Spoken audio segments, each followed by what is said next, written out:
mga susunod na kanta, kadalasan nakita ko may mga meme na lumalabas na parang pag sa concert, laging tinatanong, sino dito yung mga nasaktan? Diba? Tapos, laging ang daming nagtataas na kamay. Dahil, karamihan sa atin, minsan pumupunta sa mga concert kasi gusto nating makalimutan yung mga sakit na nararamdaman natin. Tama ba yun? But one of the things we love doing is to really sing about painful experiences because sometimes,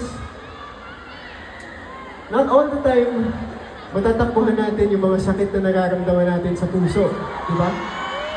At itong susunod na mga kanta ay tungkol sa mga iba't ibang klaseng pain that we have experienced in life. Beginning with this next one, it's a song that really, nagkaroon ulit siya ng isang cover last year by a guy named Kent who sang this on Tawag ng Tanghalan. And this song is a song that we wrote a couple of years back called The Once We Once Loved.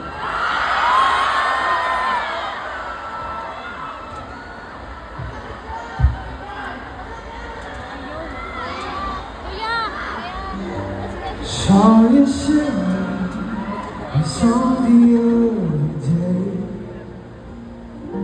It's been a long time since your eyes lit up that way. I felt the good build up as I looked back how things went wrong. Did I have to sweep in and scar you? 5 years we shared bittersweet over you. Then we broke up.